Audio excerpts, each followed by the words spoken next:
गीता में अर्जुन को स्वयं भगवान कह रहे हैं कि उस परमेश्वर की शरण में जा, उसके लिए उन संतों के पास जा जो तत्वदर्शी हो।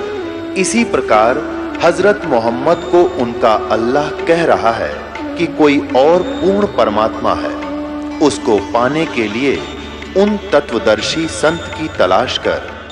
वो प्रभु कौन है, ये जानने के लिए कृपया अवश्य सुनिए जगत गुरु तत्वदर्शी संत रामपाल जी महाराज के अमृत वचन। सतगुरुदेव की जय। बंदी छोड़ कबीर परमेश्वर जी की जय। बंदी छोड़ गरीबदास जी महाराज जी की जय। स्वामी रामदेवानंद जी गुरु महाराज जी की जय हो।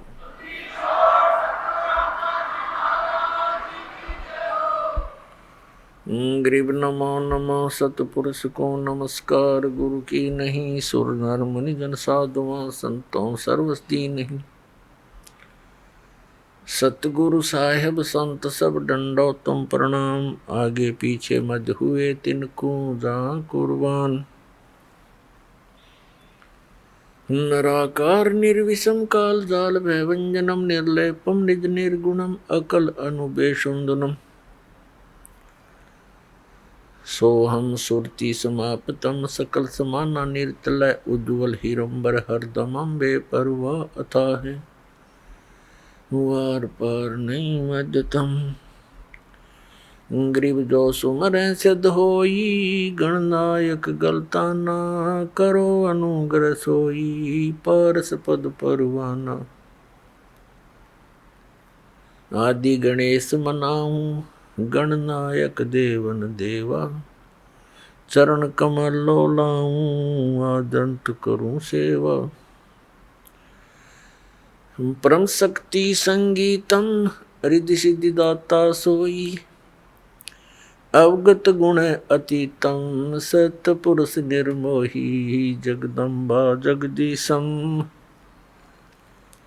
मंगल रूप मुरारी। तन मन अर्पों शीसम भक्ति मुक्ति भंडारी। सुर नर मुनि जन ध्यावे ब्रह्मा विष्णु महेशा। शेष शेष मुख गावे पूजे आदि गणेशा।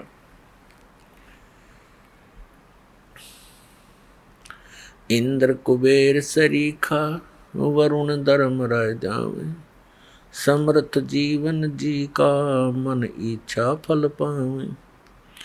33 कोटि अधारा दावे शेष 88। उतरे बहुजल पारा कट है यम की फांसी। 33 कोटि अधारा दावे शेष 88। उतरे बहुजल पारा कट है यम की फांसी। सत सही कर जोरूं विनती करूं। धरूं चरण पर शीसी। गुरु जी राम देवानंद जी महाराज ने दियो नाम बख्शीश। कोटि कोटि सिजदा करूं। कोटि कोटि प्रणाम। चरण कमल में राखियो मैं बंदी जाम गुलाम।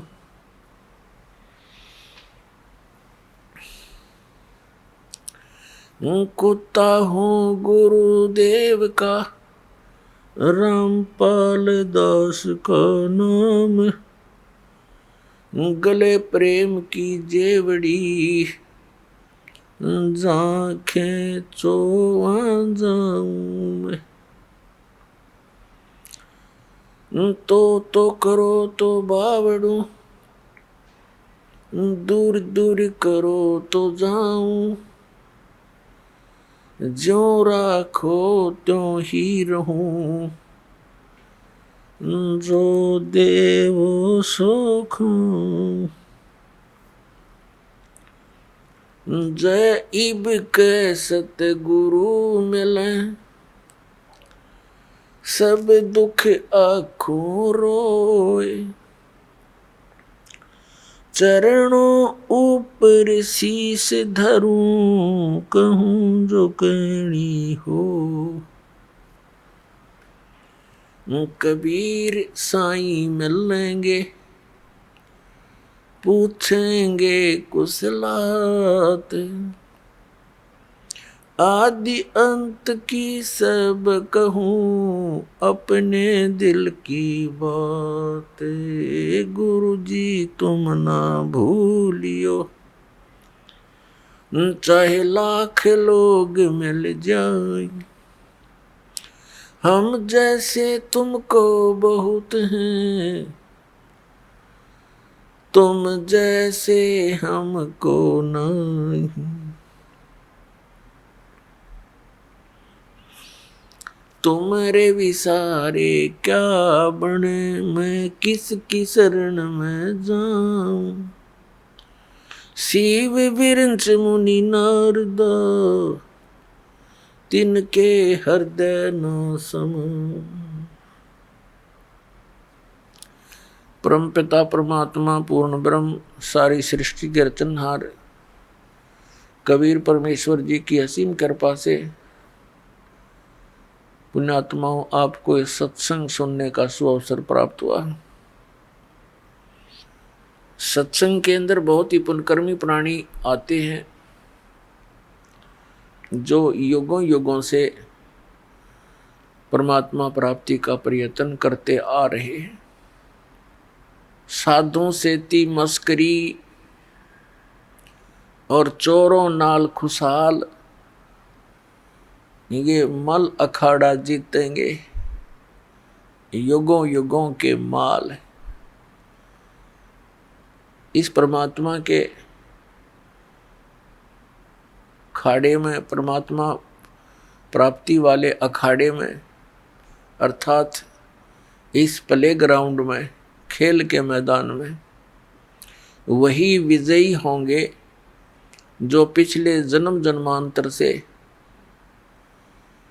परमात्मा की एक्सरसाइज करते हुए आ रहे हैं और भक्ति धन संग्रहित करके उनके अंदर परमात्मा की आस्था शेष है। परमात्मा प्राप्ति के लिए हमें किस आधार की आवश्यकता है, उसके लिए हमें सबसे पहले ये विश्वास होना चाहिए कि जो साधना हम कर रहे हैं ये मोक्ष प्राप्ति की है। पुण्यात्माओं, परमात्मा ने स्वयं आकर ज्ञान दिया है कि जग सारा रोगिया रे, जिन सतगुरु वैद न जाण्या, जग सारा रोगिया रे।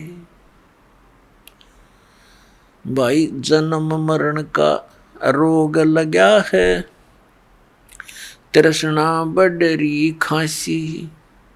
जन्म मरण का रोग लगा है, तृष्णा बडरी खांसी। आवागमन की डोर गले में, पड़ी काल की फांसी। जग सारा रोगिया रे, जिन सतगुरु वैद न जाण्या, जग सारा रोगिया रे। जग सारा रोगिया रे, जिन सतगुरु वैद न जाण्या, जग सारा रोगिया रे। भाई देखा देखी गुरु शिष्य बन गए, किया न तत्व विचारा। देखा देखी गुरु शिष्य बन गए, किया न तत्व विचारा। गुरु शिष्य दोनों के सिर पे यू काल ठोके पंजारा। जग सारा रोगिया रे, जिन सतगुरु वैद न जाण्या जग सारा रोगिया रे, जग सारा रोगिया रे।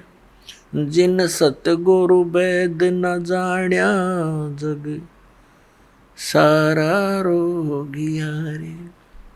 भाई जन्म मरण का रोग लगा है या तृष्णा बडरी खांसी। जन्म मरण का रोग लगा है या तृष्णा बडरी खांसी। आवागमन की डोर गले में या पड़ी काल की फांसी। जग सारा रोगिया रे, जिन सतगुरु वैद न जाण्या जग सारा रोगिया रे। भाई साचा सतगुरु कोई ना पूजे, इन झूठों जगपतियासी। सच्चा सतगुरु कोई ना पूजे, इन झूठों जगपतियासी। अंधे की बाँ गही अंधे ने, ये मार्ग कौन बतासी।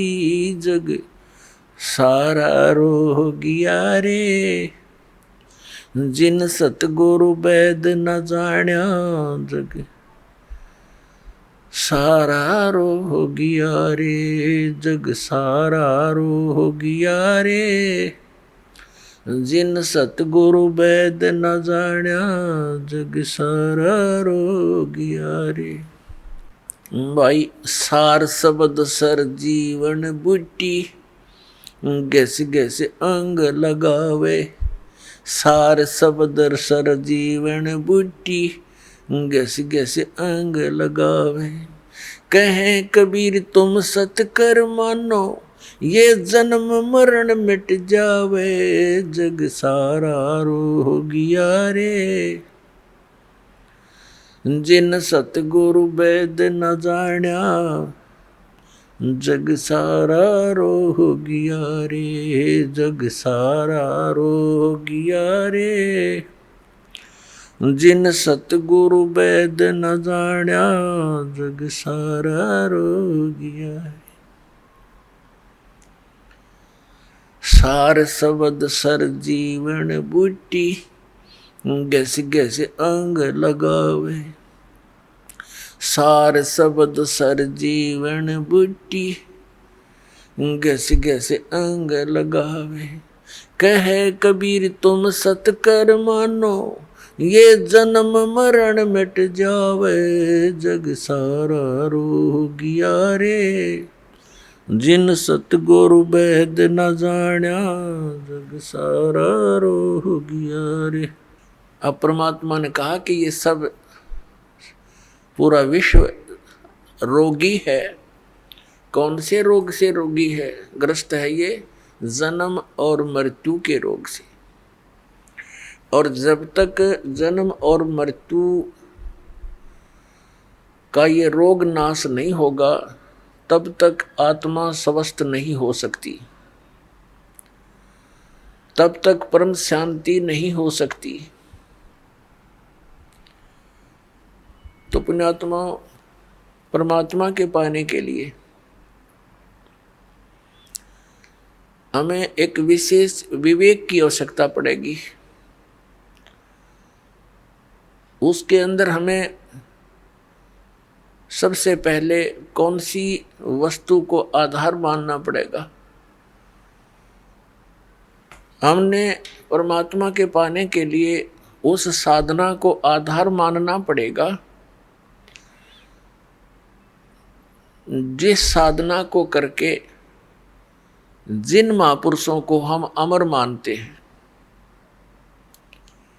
कि जो संत जो महापुरुष मुक्त हुए हैं, उन्होंने कौन सी साधनाएं की, कौन सी भक्ति की, और उन्होंने कौन परमात्मा बताया। फिर तो बात सब संशय खत्म हो जाती है, बात ही समाप्त हो जाती है। हमारे अंदर जो शंकाएं थी वो नष्ट हो जाएंगी।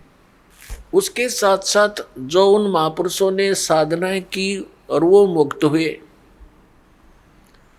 उसके साथ साथ फिर उनका कुछ संकेत, कुछ विवरण हमारे सदग्रंथों में भी विद्यमान है, तो भी हम उसको समर्थन मानेंगे। जैसा कि आज सुबह के सत्संग में आपको बताया था, 5 वेद हैं, ये प्रमाणित ग्रंथ हैं। ऋग्वेद, सामवेद, यजुर्वेद, अथर्ववेद, ये तो वेल नोन है। और 5वां जो सूक्ष्म वेद है वो परमेश्वर ने स्वयं आकर के बोला है अपने मुख कमल से। उसके विषय में श्रीमद् भगवत गीता अध्याय नंबर 4 के श्लोक नंबर 32 में प्रमाणित किया है। गीता ज्ञानदाता कहता है कि जैसा कि मैंने अभी आपको गीता अध्याय नंबर 4 के श्लोक 25 से लेकर 30 तक में वर्णन किया कि कोई तो देवताओं की पूजा करता है, कोई केवल हवन यज्ञ करता है, कोई योग अभ्यास आसन ही करता है, कोई स्वाध्याय करता है, और ये सभी अपनी अपनी साधनाओं को पाप नाशक जानते हैं, क्योंकि पाप नाश हुए बिना भगवान मिले नहीं। निर्मल होकर ही परमात्मा प्राप्ति होगी। तो भावार्थ ये है कि वो सभी इसलिए अपनी अपनी साधनाओं को श्रेष्ठ मानकर कर रहे हैं कि उनको वो उचित मान रहे हैं, पाप नाशक मानते हैं। फिर गीता ज्ञानदाता कहता 4थे अध्याय के 32वें श्लोक में कि इस प्रकार की विस्तार के साथ यज्ञ अर्थात धार्मिक अनुष्ठानों की जानकारी ब्रह्मण मुखे, यहाँ गीता अनुवादकर्ताओं ने बेईमानी कर रखी है। ब्रह्मण मुखे का अर्थ कर रखा है वेद की वाणी। वेद वाला ज्ञान तो वो गीता ज्ञान दाता बोल ही रहा है, और उससे वो हटकर बता रहा है कि सच्चिदानंद घन ब्रह्म की वाणी में विस्तार के साथ कही गई है। अब श्रीमद् भगवत गीता अध्याय नंबर 17 के श्लोक नंबर 23 में ये ब्रह्मण्य शब्द है, जो 4थे अध्याय के 32वें श्लोक में ब्रह्मण्य मुखे शब्द है, वहां भी ब्रह्मण्य शब्द है। तो वहां इनकी नीत साफ थी अनुवादकर्ताओं की। इन्होंने वहां पर ब्रह्मण्य का अर्थ कर दिया सच्चिदानंद घन ब्रह्म, जो इसका असली अर्थ है। और यहाँ 4थे अध्याय के 32वें श्लोक में ये डंडी मार गए, क्योंकि इनको ज्ञान था नहीं, बेईमानी कर गए। यहाँ लिख दिया वेद की वाणी।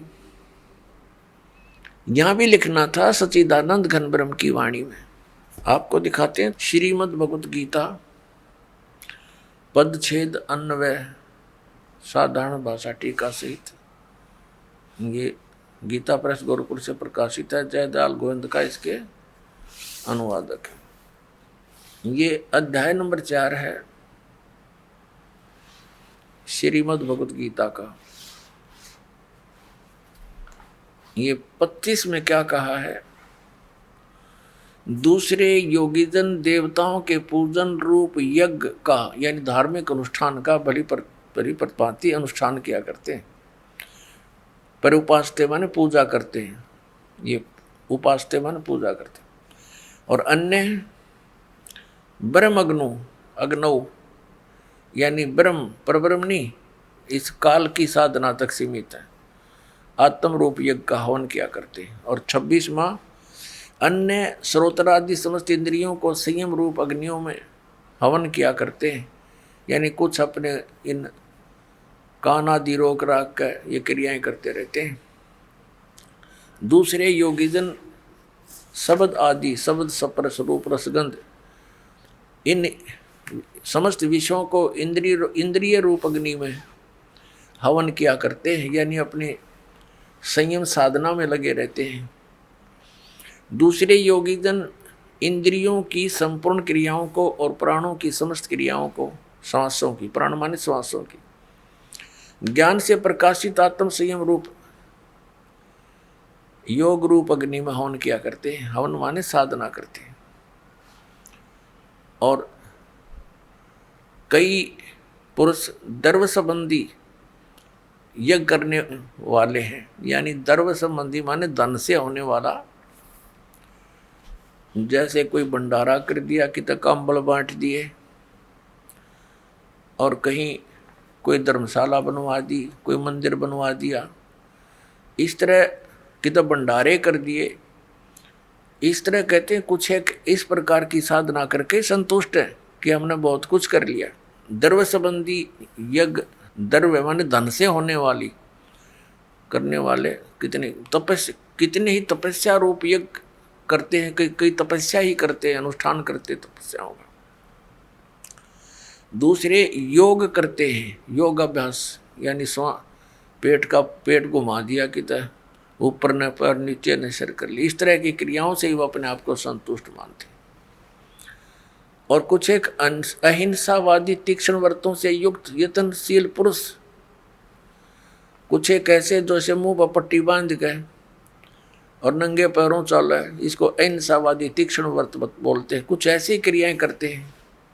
और कुछ स्वाध्याय रूप ज्ञान यज्ञ करने वाले हैं, जैसे गीता जी का पाठ कर लिया या कोई मंत्र, वेदों के मंत्र गोट लिए, इस तरह के स्वाध्याय बोलते हैं। अब 29-30 में क्या कहा कि दूसरे कितने योगी जन अपान वायु में प्राणवायु को हवन करते हैं, यानी अपने इन अंदर की 5 प्राणों से ही खसते रहते हैं, प्राणवायु को अपान वायु में। अन्य कितने ही नियमित आहार करने वाले हैं, यानी सीमित आहार, एक बार खा लिया, थोड़ा सा खा लिया, उसका अभ्यास करते रहे। कुछ प्राणायाम करते रहते हैं, प्राणों की और अपान की गति को रोककर प्राणों को श्वास छोटा कर बड़ा श्वास बढ़ाने घटाने के चक्कर में लगे रहते हैं। प्राणों में हवन क्या करते हैं। ये सभी साधक यज्ञों के द्वारा पापों का नाश कर देने वाले यज्ञों को जानने वाले हैं। इसका वास्तविक अर्थ ये है कि ये सभी अपनी अपनी साधनाओं को पाप नाश करने वाली जानते हैं। यदि ये इनको पता लग जाए कि ये साधना पाप नाशक नहीं है, तुरंत त्याग देंगे ये। यदि यही सही होते, फाइनल होते, तो चौथे अध्याय के 32वें श्लोक में गीता ज्ञानदाता ये नहीं कहता कि और विस्तार के साथ वहाँ लिखी हुई है। अब और विस्तार क्या रह गया, जितने डले डोने थे सारे लिख कर रखे, इसमें बता रखे। अब देखना अध्याय नंबर 4 के और श्लोक नंबर 32 में कहा है, इसमें एक शब्द है एवं बहुविधा यज्ञ वित्त ब्रह्मणे मुखे। ये ब्रह्मणे शब्द है इसमें, चौथे अध्याय के 32वें श्लोक में। कर्मजान विदितान सर्वान एवं ज्ञातवा विमोक्ष से। अब क्या बताते हैं, इस ब्रह्मणे मुखे का जो अर्थ, ब्रह्मणे मुखे को हमने देखना है, इन्होंने अनुवाद गलत किया है।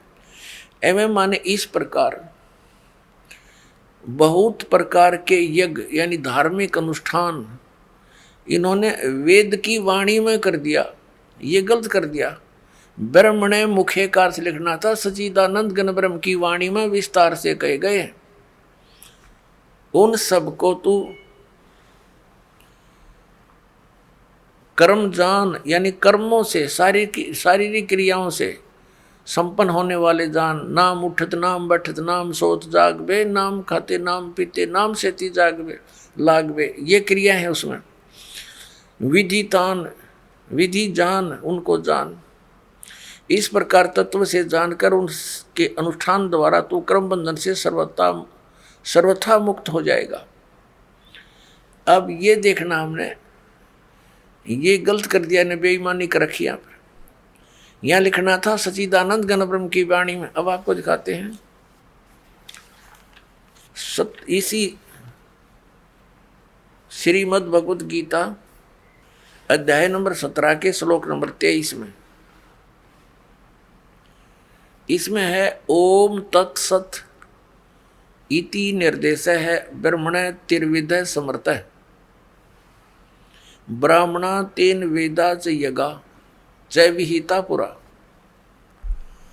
ओम ओम तत् सत सत इति मान यह है, ऐसे यह है। त्रिविध माने तीन प्रकार का, ब्रह्मणे मुख्य, ब्रह्मणे सचिदानंद घन ब्रह्म का, ब्रह्मणे माने सचिदानंद घन ब्रह्म, ये यहाँ बिल्कुल सही इन्होंने अनुवाद किया है, का नाम कहा है। अपने आत्मा इस गीता जी अध्याय नंबर 17 के श्लोक नंबर 23 में एक तो ये कंसेप्ट क्लियर हो गया कि गीता ज्ञान दाता से एक सच्चिदानंद घन ब्रह्म कोई और है, सुप्रीम पावर, समृद्ध शक्ति, और उसका मंत्र है ओम तत्सत। ये 3 मंत्र का है। तो एक तो हमारी पवित्र गीता से हमें ये मिलेगा कि कौन सी साधना करने की है, वो कौन से मंत्र हैं जो जाप करके मोक्ष प्राप्ति होती है, और दूसरे फिर हम प्रमाण लेंगे उन महापुरुषों से जिनको हम मुक्त मानते हैं और जिनका ये अन्य संत पंथ उन महापुरुषों के भी प्रमाण देते हैं कि वो पार हो गए, वो महापुरुषों की वाणी भी लेते हैं। तो उन्होंने भी कौन से मंत्र जाप किए, फिर ये सब रास्ता साफ हो जाएगा, शंका समाप्त हो जाएगी। शंका समाप्त हुई, भगवान मिला, फिर तो क्रिया करनी शेष रह जाएगी। और वो क्रिया इतनी आसान है, चलते फिरते उठते बैठते भगवान का कभी कितना ही भजन कर लो, काम करते करते, और अंतिम सांस तक साधना करनी है, भगवान साथ लेकर जाएगा आपको सतलोक में। अब देखो, अब हम फिर आगे अध्याय नंबर 4 के श्लोक नंबर 32 पे। अब इसमें है, इस प्रकार बहुत प्रकार के यज्ञ माने धार्मिक अनुष्ठानों की जानकारी ब्रह्मणे मुखे, यहाँ लिखा गया सच्चिदानंद घन ब्रह्म की वाणी में विस्तार के साथ कहे गए हैं। उन सब को तू कर्म जान, यानी शारीरिक क्रियाओं द्वारा संपन्न होने वाले जान। इस प्रकार तत्व से जानकर उनके अनुष्ठान द्वारा कर्म बंधन से सर्वथा मुक्त हो जाएगा। इस अध्याय नंबर गीता अध्याय नंबर 4 के श्लोक नंबर 32 का सारांश है कि गीता ज्ञानदाता कह रहा है कि एक सच्चिदानंद घन ब्रह्म की वाणी में, जो उस सच्चिदानंद घन ब्रह्म ने यानी परम अक्षर ब्रह्म ने, पूर्ण परमात्मा ने आकर अपने मुख कमल से जो ज्ञान दिया है, वो वाणी मुखे, मुखे माने मुख कमल से उच्चरित वाणी में, मुख से बोले गए उस ज्ञान में वो विस्तार के साथ कहा गया। और उसको जानने के बाद फिर पूर्ण रूप से सभी प्रकार से तो सब कर्मों से मुक्त हो जाएगा। अपनात्मा ये तत्व ज्ञान है जो सच्चिदानंद घन ब्रह्म की वाणी है। ये सूक्ष्म वेद है, 5वां वेद है, और जिसके विषय में गीता ज्ञान दाता अनभिज्ञ है, कहते उसकी वो जानकारी तो कोई उसका रिप्रेजेंटेटिव सच्चिदानंद घन ब्रह्म का जो दास होगा, उससे परिचित जो संत होगा, वो बतावेगा। उसके लिए चौथे अध्याय के 34वें श्लोक में कहा कि उस तत्व ज्ञान को जो सच्चिदानंद घन ब्रह्म की वाणी में है, जिसको परमात्मा ने, सच्चिदानंद घन ब्रह्म ने, परम अक्षर ब्रह्म ने, सतपुरुष ने स्वयं आकर के बोला है, वो तत्व ज्ञान है। उस ज्ञान को तू तत्वदर्शी संतों के पास जाकर समझ। ये देखिएगा चौथे अध्याय का 34वां श्लोक। उस ज्ञान को जो सच्चिदानंद घन ब्रह्म ने स्वयं आकर के बोला है, उस ज्ञान को, उस तत्व ज्ञान को तू तत्वदर्शी ज्ञानियों के पास जाकर समझ। उनको भली भांति दंडवत प्रणाम करने से, उनकी सेवा करने से और कपट छोड़कर सरलता पूर्वक प्रसन्न करने से वे परमात्म तत्व को भली भांति जानने वाले ज्ञानी महात्मा तुझे तत्व ज्ञान का उपदेश करेंगे। अपने आत्माओं कितना कंसेप्ट क्लियर कर दिया। गीता ज्ञान दाता अपने से अन्य कोई परम अक्षर ब्रह्म के विषय में कह रहा है कि वो सच्चिदानंद घन ब्रह्म आकर के अपने मुख कमल से ज्ञान देता है और वो तत्व ज्ञान है। उस तत्व ज्ञान को तू तत्वदर्शी संतों के पास जाकर समझ, उनको दंडवत प्रणाम करने से, विनम्र भाव से प्रसन्न करने से वो तत्वदर्शी संत ज्ञानी महात्मा तुझे उस तत्व ज्ञान का उपदेश करेगी। इससे सिद्ध है कि गीता ज्ञान दाता उस ज्ञान के विषय में नहीं जानता, नहीं तो ये लिखने और कहने की आवश्यकता ही नहीं थी। ये कह देता कि अगले अध्याय में लिखता हूँ, उसमें पढ़ ले, इतनी सी बात थी।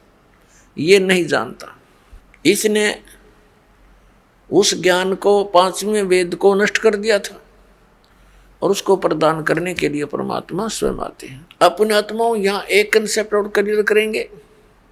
गीता ज्ञान दाता कहता है, अब उसकी पहचान भी बताता है कि वो तत्वदर्शी संत होगा कैसा। श्रीमद् भगवत गीता अध्याय नंबर 15 के श्लोक नंबर 1 में तत्वदर्शी संत की पहचान बताई है। क्या बताया है कि ये एक संसार रूपी उल्टा लटका हुआ वृक्ष समझो, पूरा विश्व सब ब्रह्मांडों समेत, और जिसकी ऊपर को जड़ है, नीचे को तीनों गुण रूपी शाखा है। श्रीमद् भगवत गीता अध्याय नंबर 15 के श्लोक नंबर 1 से लेकर 4 में ये स्पष्ट किया है। इस उल्टे लटके हुए संसार रूपी वृक्ष की जानकारी दी है। अब आपको ये उल्टा लटका हुआ संसार रूपी वृक्ष दिखाते हैं, फिर आसानी से जो दास सब सदग्रंथों से रूबरू करने जा रहा है, आपको आसानी से समझ जाएंगे। देखिएगा, ये समझो एक संसार रूपी वृक्ष है पूरा।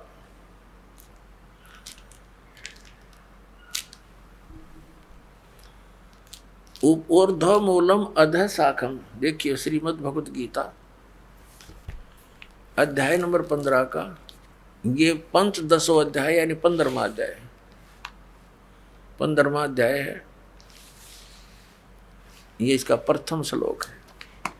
इसमें कहा कि ऊर्ध्व मूलम अधः शाखम अश्वत्थम प्राहु अव्यम छंदासी यस्य पर्णानि ये तम वेद स वेदवित्।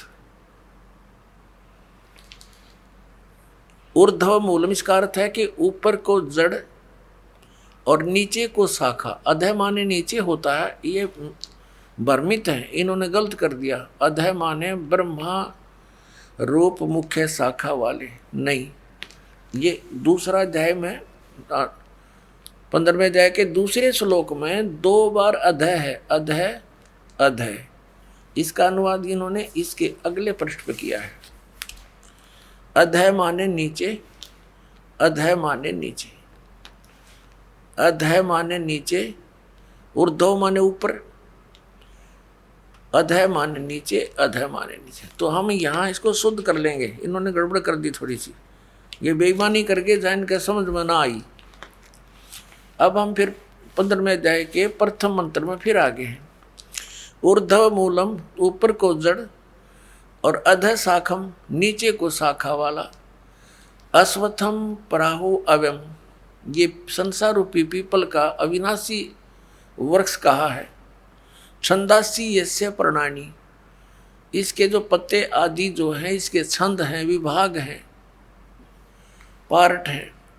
ये तम वेद उन सभी भागों को जो जानता है, तम उन उस अज्ञान अंधकार में छपे हुए उन सब विभागों को जानता है। स वेदवित् वह वेद के तात्पर्य को जानने वाला है, अर्थात वो तत्वदर्शी संत है। ये देखिएगा, आदि पुरुष परमेश्वर रूप मूल वाले, ये भाव कहने का ये है कि ऊपर को जो जड़ है ये वाली, ये ऊपर को जो जड़ है ये तो समझो ऊर्ध्व मूलम तो है आदि पुरुष परमेश्वर यानी परम अक्षर ब्रह्म, ये तो है वो सच्चिदानंद घर ब्रह्म समझो, ये जड़ें तो।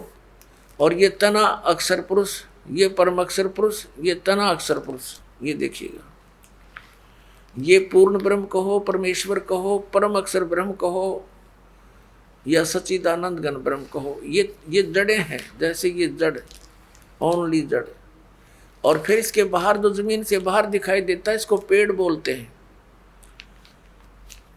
गीता ज्ञान दाता ने केवल इतना ही कहा कि ऊर्ध्व मूलम, ऊपर को जड़ और नीचे को शाखा वाला, ये संसार रूपी पीपल का वृक्ष कहा है। और जो संत इसके सभी छंद यानी विभागों को जानता है, स वेदविद, वो तत्वदर्शी संत है। परमेश्वर कबीर जी ने 600 वर्ष पहले आकर कहा था, तत्वदर्शी संत की भूमिका बताई थी अपने सच्चिदानंद घन ब्रह्म की वाणी में, अपने मुख कमल से बोलकर। वो ऐसी ही लीला करता है, वेद भी प्रमाण देते। 600 वर्ष पहले लगभग परमात्मा ने बताया था कि अक्षर पुरुष एक पेड़ है जो जमीन से बाहर दिखाई देता, उसको वृक्ष बोलते। अक्षर पुरुष एक वृक्ष है, और सरपुरुष वा की डार, जिसको निरंजन भी कहा, ज्योति निरंजन। और तीनों देवा, रजगुण ब्रह्मा, सतगुण विष्णु, तम गुण शिव जी, तीनों देवा शाखा हैं और पात रूप संसार। अब गीता ज्ञानदाता कहता है कि जो इस संसार रूपी वृक्ष के, जो ऊपर को जड़ नीचे को शाखा वाला उल्टा लटका संसार रूपी वृक्ष है, जो इसके सभी छंद यानी सभी विभागों को बता देगा, वो तत्वदर्शी संत है, वो वेद के तात्पर्य को जानने वाला है। अब देखिएगा, परमात्मा ने 600 वर्ष पहले बता दिया था कि अक्षर पुरुष एक पेड़ है, ज्योति निरंजन यानी सरपुरुष वा की डार, और तीनों देवा शाखा है, ये पात रूप संसार। अब देखो, परमात्मा ने बताया कबीर अक्षर पुरुष एक पेड़ है, निरंजन वा की डार, इसको सरपुरुष भी कहते हैं, ज्योति निरंजन को। और तीनों देवा, रजगुण ब्रह्मा, सतगुण विष्णु, तम गुण शिव जी रूपी शाखा है, ये पात रूप संसार। ये देखिएगा, ये क्योंकि ये जमीन से, ये प्रोक्ष है, पूर्ण परमात्मा तो गुप्त है। जमीन में जैसे जड़ प्रोक्ष होती है, जमीन में जैसे जड़ प्रोक्ष होती है।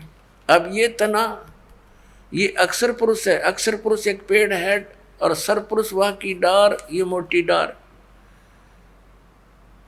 सरपुरुष कहो, ज्योति निरंजन कहो, काल ब्रह्म कहो, और तीनों देवा, रजगुण ब्रह्मा, सतगुण विष्णु, तम गुण शिव जी, ये शाखा है, और पात रूप संसार।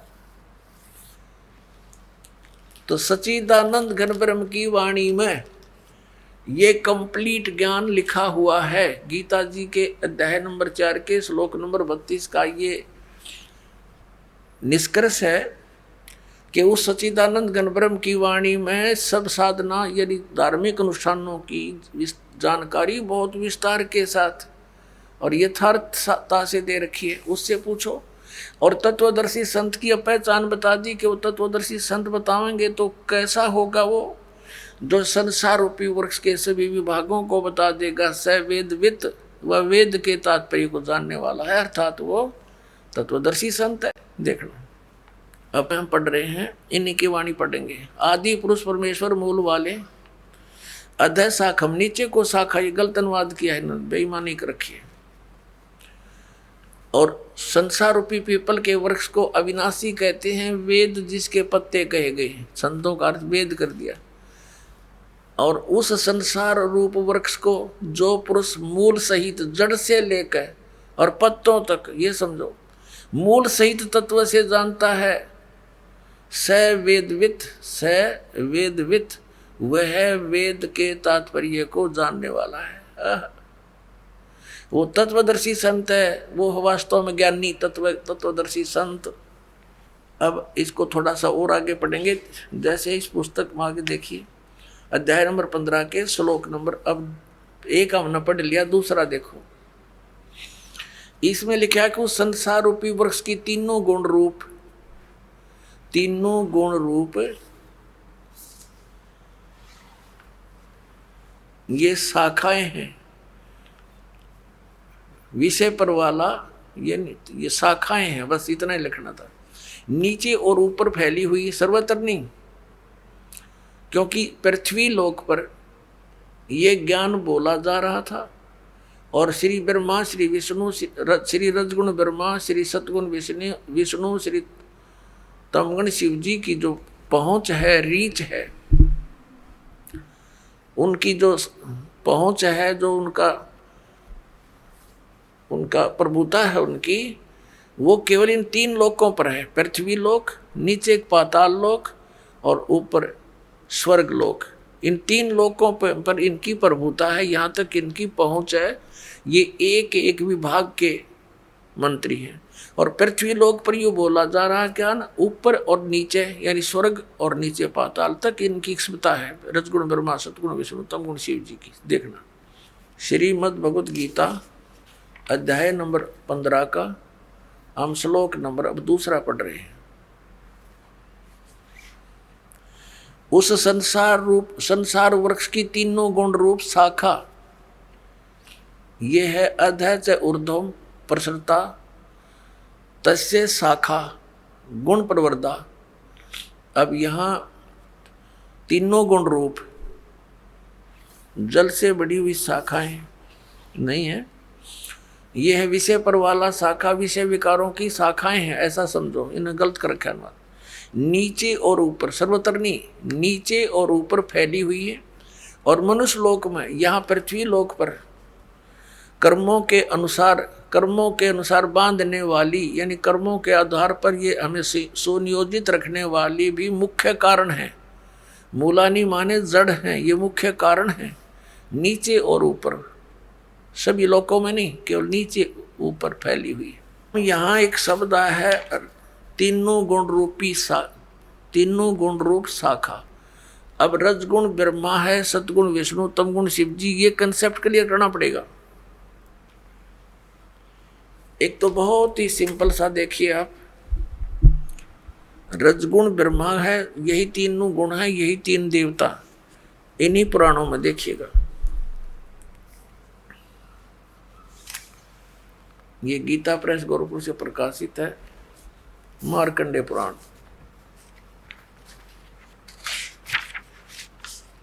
ये वही मार्कंडेय पुराण है, सचित्र मोटा टाइप। अब ये कहाँ से छपी है, यहां से देखना। प्रकाशक एवं मुद्रक हैं गीता प्रेस गोरखपुर, गोविंद भवन कार्यालय, कोलकाता का संस्थान। ये इनके फैक्स और फोन नंबर है। इसके 123 नंबर पर आपको दिखाते हैं। संक्षिप्त मार्कंडेय पुराण 122 पृष्ठ से शुरू करेंगे। ये मार्कंडेय जी बोल रहे हैं। मार्कंडेय जी अपना ज्ञान बता रहे हैं और इसके सामने आ जाते हैं। यहाँ रजोगुण प्रधान ब्रह्मा, तमोगुण प्रधान रुद्र और सत्व प्रधान श्री विश्वपालक विष्णु हैं। यही 3 देवता हैं और यही 3 गुण हैं। यही 3 देवता हैं, रजगुण ब्रह्मा, सतगुण विष्णु, तमगुण शिव जी। और यही 3 देवता कहो चाहे इनको 3 गुण कहो। वह कंसेप्ट क्लियर। वैसे तो बुद्धिमान को कहते हैं संकेत बहुत होता है, लेकिन फिर भी ये बहुत गहरी जड़ें हैं इस अज्ञान की हमारे अंदर, और प्रमाण देते हैं। देखिएगा, ये है श्रीमद् देवी भागवत हिंदी टीका सहित भाग 1। ये कहाँ से प्रकाशित है? ये है अथ देवी भागवतम भाषा सभाष्टिकम समातम, खेमरा श्री कृष्ण दास प्रकाशन, मुंबई 4। अब यहाँ देखना, इसमें संस्कृत भी साथ है, बहुत कमाल है। ये है अथ श्रीमद् देवी भागवते भाषा टीका युक्ते तृतीय स्कंध प्रारंभते। 3रा स्कंद प्रारंभ हुआ। अब इसके 11वें पृष्ठ पर, 3रे स्कंद में 11वां पृष्ठ पर हम अब आ गए हैं। 5वां अध्याय है ये। 5वें अध्याय का 8वां श्लोक है। 7वां समाप्त हुआ, 8वां पढ़ेंगे। भगवान शंकर कह रहे हैं, हे माता, यदि हमारे ऊपर सदा आप दया युक्त हो तो हमको तमोगुण में किस प्रकार प्रदान किया है? ब्रह्मा रजोगुण और हरि सतगुण युक्त किए हैं। क्यों युक्त किए हैं? अब यहाँ हम हिंदी भी पढ़ेंगे, हिंदी हमने पढ़ ली, संस्कृत पढ़ेंगे। ये 7वां श्लोक समाप्त हुआ, 8वां प्रारंभ हुआ। यदि दया धर्मना न सदाम्बिके कथम अहम, किस प्रकार मैं विहित से बना दिया, उत्पन्न कर दिया तमोगुण। और कमल जय, कमल से उत्पन्न होने वाले ब्रह्मा को रजोगुण संभव है, उसको रजोगुण बना दिया। सुविता किमु सतोगुण हरि, और विष्णु जी को आपने सतोगुण क्यों बना दिया, युक्त क्यों कर दिया। इति सिद्धम रजगुण ब्रह्मा सतगुण विष्णु तमगुण शिव जी।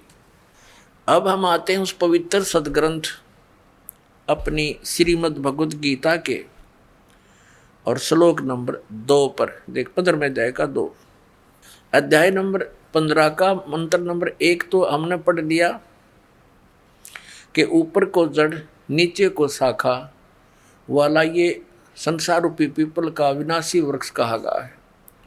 और छंदासी यस्य प्रणानी, उसके सभी भाग पत्ते आदि भाग हैं। यह तम वेद, जो उसको जानता है स वेदवित, ये हमने सारा पढ़ लिया। आदि पुरुष परमेश्वर तो समझो उसकी जड़ है परम अक्षर ब्रह्म, और अधः माने नीचे है, ये गलत अनुवाद है इनका। अब ये संसार रूपी पीपल के वृक्ष को विनाशी कहते हैं, वेद जिसके पत्ते कहे हैं। और जो इसको जानता है जड़ से लेकर नीचे तक स वेदवित, वो तत्वदर्शी संत है, वेद के तात्पर्य जानने वाला। अब दूसरे में कहा कि उस संसार वृक्ष की तीनों गुण रूप रजगुण ब्रह्मा सतगुण विष्णु तमगुण शिव जी, ये विषय वासना रूपी शाखाएं समझो, और ये नीचे और ऊपर फैली हुई है, सर्वत्र नहीं। ये मनुष्य लोक में कर्मानुसार भी यही हमें सुनियोजित रखते हैं, जैसा जिसका कर्म है वैसा ही देते रहते हैं। ये यहाँ पर हमें बांधे रखते हैं, बांधने वाले हैं, और नीचे और ऊपर फैली हुई सभी लोगों में नहीं। अब तीसरे में कहा है, इस संसार का स्वरूप जैसा कहा है वैसा यहाँ विचार काल में नहीं पाया जाता। गीता ज्ञानदाता कहता है कि जो मैं तुझे अब गीता का ज्ञान तेरे मेरे विचार काल में डिस्कशन में, गीता जी के ज्ञान की चर्चा में, इस संसार रूपी वृक्ष का जैसा स्वरूप कहा है वैसा यहाँ विचार काल में, यानी तेरे और मेरे गीता जी के डिस्कशन में मैं नहीं बता पाऊंगा, क्योंकि इसका यहाँ विचार काल में नहीं पाया जाता, क्योंकि न इसका आदि है और न इसका अंत है, कि मुझे इसका कोई ज्ञान नहीं है, तथा न इसकी अच्छी प्रकार सतिथि है। इसलिए इस सुविरुद्ध मूलम, इन्होंने अनुवाद गलत किया है, अति दृढ़ मूल वाले, ये ठीक है, इतना ही काफी है। अति दृढ़ मूल वाले यानी ऊपर को जो जड़ हैं वो तो है अमर स्थल, अमर स्थान परमात्मा का। जैसे ऊपर को जो जड़ समझो, जहाँ से सब संसार की उत्पत्ति हुई है, जड़ों से पेड़ उगता है, बनता है पौधा बनकर, तो वो आदि ऊपर के जो लोक हैं, सतलोक, अलखलोक, अगम और अकैलोक, वो तो सुविरूढ़ है यानी दृढ़ है, वो तो अविनाशी स्थान है, और वहाँ से ही बाकी के संसार रूपी वृक्ष की प्रवृत्ति पर विस्तार को प्राप्त हुई है, यानी उस वहाँ से ही सबकी रचना हुई है। तो वो तो अविनाशी है, सुविरूढ़ मूलम, संसार रूपी वृक्ष की जो जड़ है वो तो समझो दृढ़ है, अविनाशी है। ये देखिए, ये ऊपर को जड़ और नीचे को तीनों गुण रूपी शाखा, ये संसार रूपी वृक्ष है। तो ऊर्ध्व मूलम, ऊपर की जो जड़ है वो तो अविनाशी है। अब 15वें अध्याय के हम अब तीसरा श्लोक पढ़ रहे हैं। सुविरुद्ध मूलम यानी अति दृढ़ मूल वाले ऊपर के स्थान तो कति अविनाशी हैं। उस संसार रूपी पीपल के वृक्ष को दृढ़ेन माने दृढ़, असंग शस्त्रेण का अर्थ है या तत्व रूपी तत्व ज्ञान रूपी शस्त्र के द्वारा काट कर, इन्होंने वैराग रूप शस्त्र बना दिया इसका, उस क्योंकि तत्व ज्ञान की बात चल रही है, तत्व ज्ञान रूपी शस्त्र द्वारा काट कर, अर्थात उसको अच्छी तरह उस तत्वदर्शी संत से तत्व ज्ञान प्राप्त करके और इसको अच्छी तरह समझकर उसके पश्चात परमेश्वर के उस परम पद की खोज करनी चाहिए। देखना 15वें अध्याय के 4थे श्लोक में, तीसरा हमने पढ़ लिया, अब चौथे पर आ गए। यहां इसका अनुवाद है चौथे का। उसके पश्चात यानी तत्वदर्शी संत से प्राप्त ज्ञान के आधार से, उस तत्व ज्ञान के आधार से उसके पश्चात उस परम पद परमेश्वर को भली भांति खोजना चाहिए, जिसमें गए हुए साधक यानी फिर लौटकर संसार में नहीं आते, और जिस परमेश्वर से इस पुरातन यानी पुराने संसार रूपी वृक्ष की प्रवृत्ति विस्तार को प्राप्त हुई है, यानी जिस परमात्मा ने सब ब्रह्मांडों की रचना की है, उसी आदि पुरुष नारायण के परम अक्षर ब्रह्म के सच्चिदानंद घन ब्रह्म की मैं शरण हूँ, इस प्रकार दृढ़ निश्चय करके परमेश्वर का मनन और निधि ध्यान करना चाहिए। परपदे माने उसकी पूजा करनी चाहिए। अब श्रीमद् भगवत गीता जी अध्याय नंबर 15 के श्लोक नंबर 1 से 4 में ये स्पष्ट हो गया। एक तो तत्वदर्शी संत कौन होगा जो ये विभाग बता देगा संसार रूपी वृक्ष की कौन कौन से पार्ट हैं, और फिर बताया उसके पश्चात परमेश्वर के उस परम पद की खोज करनी चाहिए, जहां जाने के बाद साधक फिर लौटकर कभी संसार में नहीं आते। उनका जन्म और मृत्यु का दीर्घ रोग नाश हो जाता है। अपनात्मा प्रसंग चल रहा है। यहाँ पर 3 परमात्मा, 3 पुरुष, 3 प्रभु मुख्य रूप से आध्यात्म ज्ञान में रहते हैं। एक सरपुरुष, एक अक्षर पुरुष, एक परम अक्षर पुरुष, जिसको सच्चिदानंद घन ब्रह्म कहा है। श्रीमद् भगवत गीता अध्याय नंबर 15 के श्लोक नंबर 16 और 17 में 3 पुरुषों की जानकारी भिन्न भिन्न है। इससे पहले थोड़ा सा और संशय निवारण करेंगे और थोड़ा सा प्रमाण जानेंगे। श्रीमद् भगवत गीता अध्याय नंबर 7 के श्लोक नंबर 29 में गीता ज्ञान दाता ने कहा है कि जो व्यक्ति उस तत्ब्रह्म से परिचित है और सारे अध्यात्म ज्ञान से परिचित है, सभी कर्मों से परिचित है, वो केवल जरा और मरण से छूटने के लिए ही प्रयत्न करता है, संसार की और किसी भी वस्तु की इच्छा नहीं रखता। ये 7वें अध्याय के 29वें श्लोक में बताया गीता ज्ञानदाता ने, और 30 श्लोक हैं 7वें अध्याय में।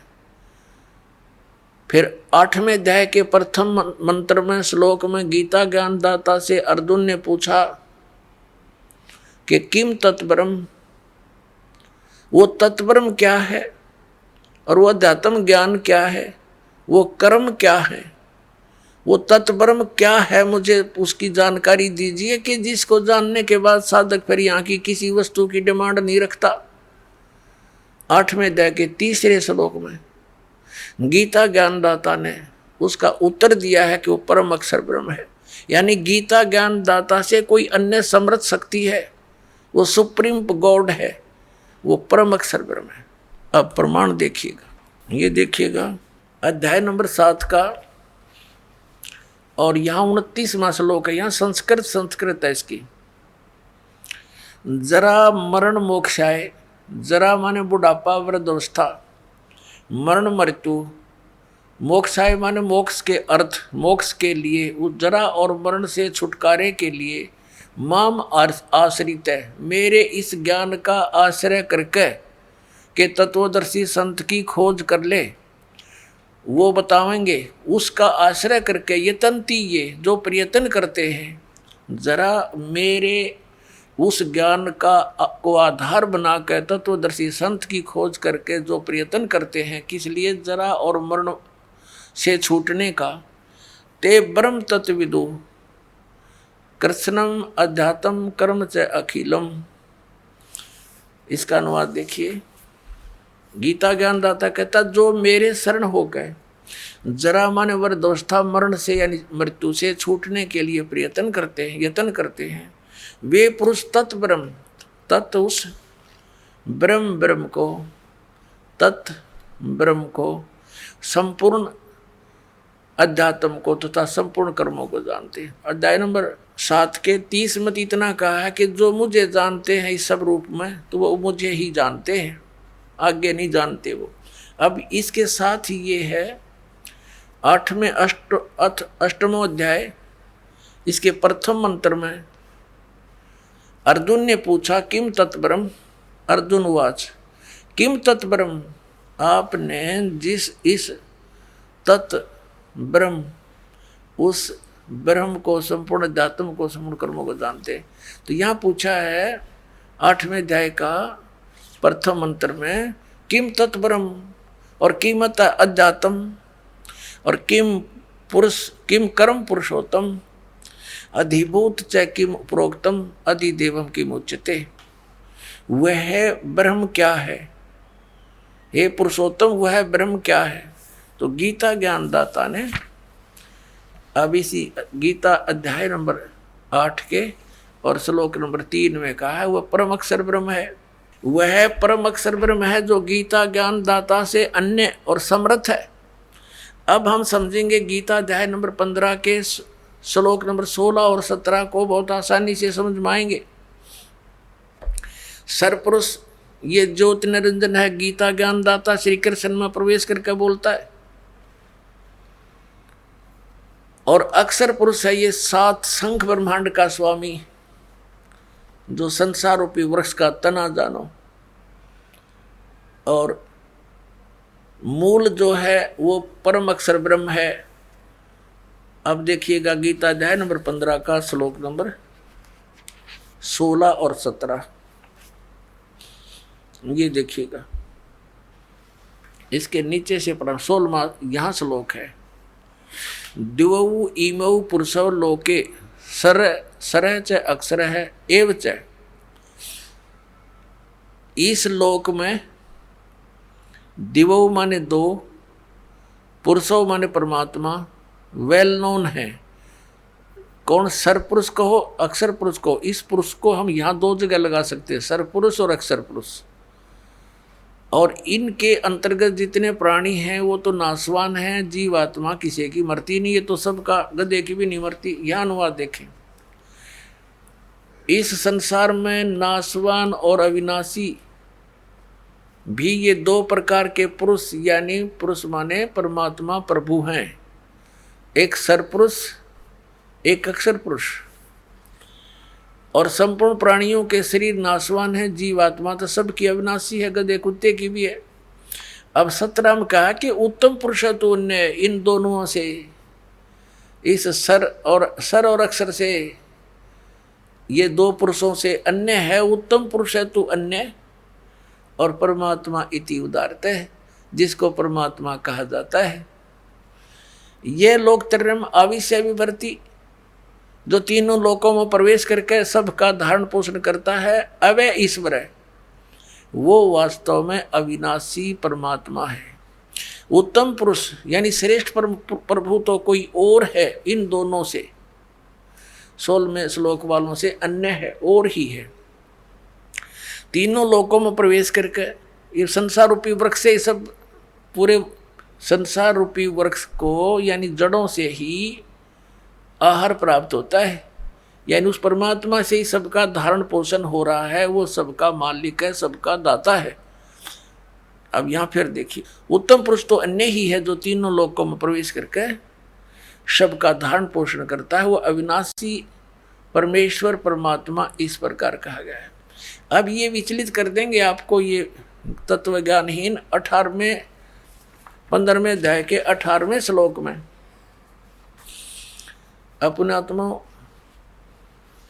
ये तत्व ज्ञान है, और ये तत्व ज्ञानहीन प्राणी आपको यहाँ अड़ा देंगे कि गीता ज्ञान दाता ने 15वें अध्याय के 18वें श्लोक में बताया कि वो उत्तम पुरुष मैं ही हूँ। नहीं, यहाँ तो इसने ये कहा कि मेरे अंतर्गत जितने प्राणी हैं उनसे मैं उत्तम हूँ, इसलिए लोक वेद के आधार से यानी दंत कथाओं के आधार से मैं पुरुषोत्तम प्रसिद्ध हूँ।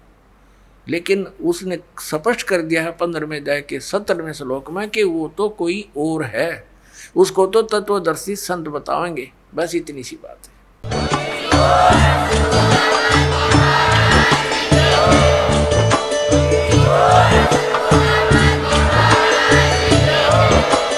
आप सुन रहे थे जगत गुरु तत्वदर्शी संत रामपाल जी महाराज जी के मंगल प्रवचन। अधिक जानकारी के लिए विजिट कीजिए हमारी वेबसाइट www.jagatgururampalji.org। संत रामपाल जी महाराज जी के शुभ आशीर्वाद से पूरे विश्व भर में 500 से भी ज्यादा नाम दीक्षा केंद्र हैं, जिन पर संत रामपाल जी महाराज जी द्वारा ऑनलाइन निशुल्क नाम दीक्षा दी जा रही है। अपने नजदीकी नाम दीक्षा केंद्र का पता करने के लिए संपर्क करें 8222880541।